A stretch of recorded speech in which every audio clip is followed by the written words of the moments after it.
I'm MATV. I'm an aspiring fashion writer. I've spent 10 months as a writer for a magazine in London. After my degree, I graduated with an English Lit degree. I do sort of promoting, part-time modelling, but mainly my focus is a writer and fashion, and I like to sort of, grab bits that's out there, that's the key pieces of accessories, clothing, new designers, and just sort of write about them in a real new modern way, and then put them on the web.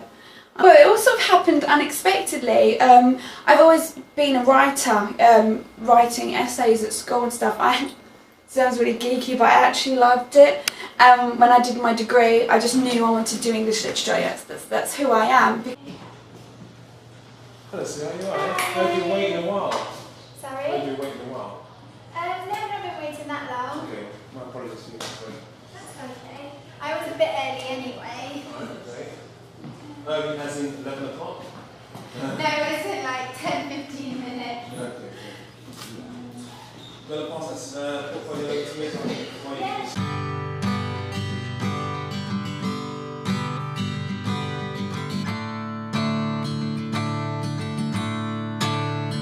My name's Richard Gillett. I'm from South London, Brixton. I moved to Brixton when I was about 5 years of age. So, do you like it in Brixton? Yeah, love it. Grew up there, know everyone, and yeah, it's lovely.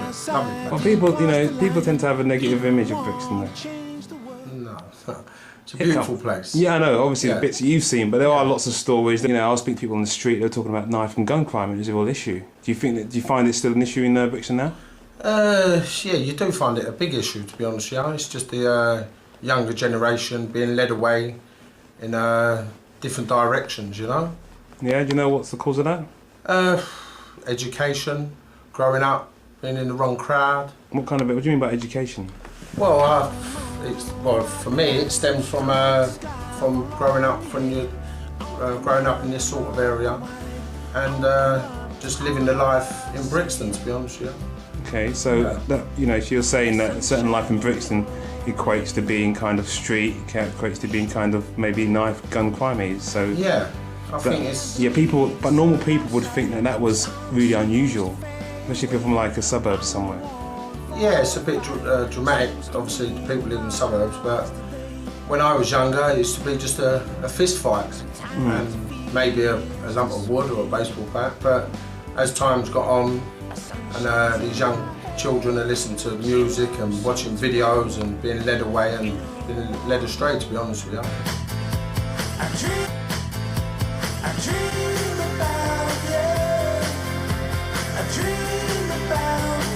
I gave students tips and tricks like how to do smoky eyes, how to do Amy Winehouse flicks, that kind of comical thing. And then that's where it grew. I thought, hang on a minute, I know this stuff. It interests me because you can only ever get one first impression. So your hair, your face, your clothes, that's it. That's what, as soon as one person's seen you, clocked it, you've been judged. And that's the way it is. So I thought, okay, this is great, I've got something I'm interested in, and I'm good at writing. And I just sort of manipulated those two together, and then I thought, oh, fashion journalist it's a perfect career for me. So that's the path I'm on. So you're saying that fashion is essential to success as well in that case? Well, in many ways, you say. No, it does sound a bit shallow, but when you go for an interview, for any job, you are judged as soon as you walk in that room. And that's how it is, how you present yourself. If I wore joggers and then a hoodie today, you would have a completely different idea of who I am than in this. Or if I come in like flat shoes or a cap, everything changes, and it's good to have something inside, I think, that breaks that stereotype. But it's also good to know who you are, so that the way you present yourself reflects your inside. And I think that's why, obviously, clothes and fashion and accessories isn't just sort of like, meaningless things for people who are vain. It's an essential to you finding who you are throughout, your life. Every opportunity that arises, take it, but be aware. There are people out there that would utilise young people, young graduates. But your education is your first and foremost. There is no way I would have got those internships without a degree.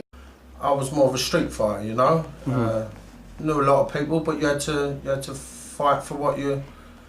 Every day was hard to battle. It was terribly hard. No money. My mum had 3 jobs, so we lived on the streets really. But it is hard. It is hard. I've been to prison myself, which is not a nice place. It's a horrible place.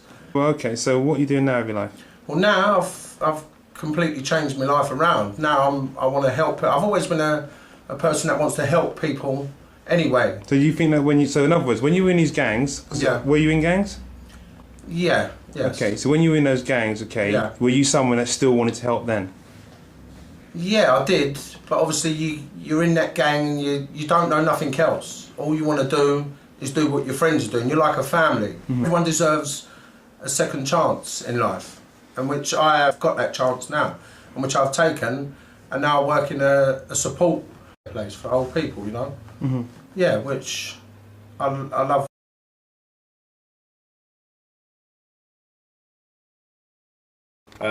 26 years old, events manager, director in London.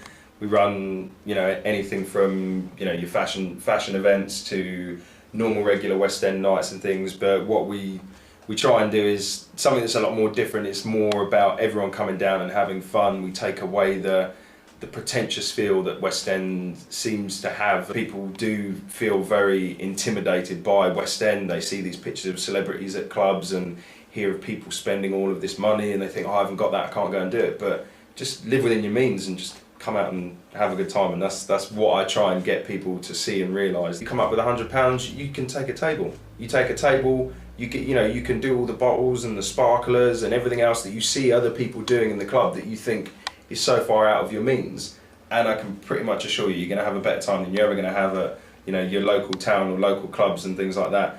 You've done prison work at all? I've done a little bit. I'm looking to get more experience in it. Okay. I haven't done a lot, but I've been told I'm good at it. So. Where are you from? Tell me a little bit about yourself. I live in Derby, but I'm sort of seem to be in London all the time now.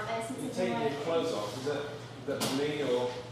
So I got any of the pictures of the lingerie. Yeah, you've got 2 Sorry. classes on. The one you're going to be doing right Oh, now. am I you're doing- gonna take the one you're going to be doing right I wouldn't change anything about my life. I've got really good friends around me, got an amazing girlfriend, she supports me through everything that I do.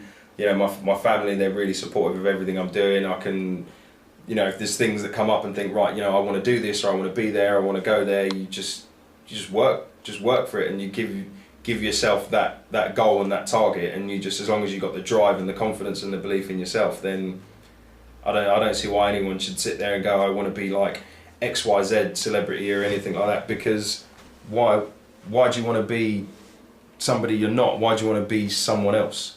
You should just be yourself. Be more opportunities for young people who have been involved with prison, and when they come out they can't do anything with their lives. I think there needs to be more opportunities, and if you've got a record you almost can't get a proper job, which means you can't get out of the life. But you do need some form of support, because to make yourself successful on your own is, I can't see it being, personally I can't see it being one of the things that you can do, because then you become one of those people that once you've made your success you don't want to share it with anyone, you don't want to spread the love, I suppose. As it's an emotional roller coaster every day. You don't know what's going to happen. 1 minute you can have all your celebrities booked in, like prime example when Chris Brown was booked in, one of my friends had him booked in Manchester, everything was fine, sold loads of tickets for the event, sold out all the tables. Chris Brown gets denied a visa.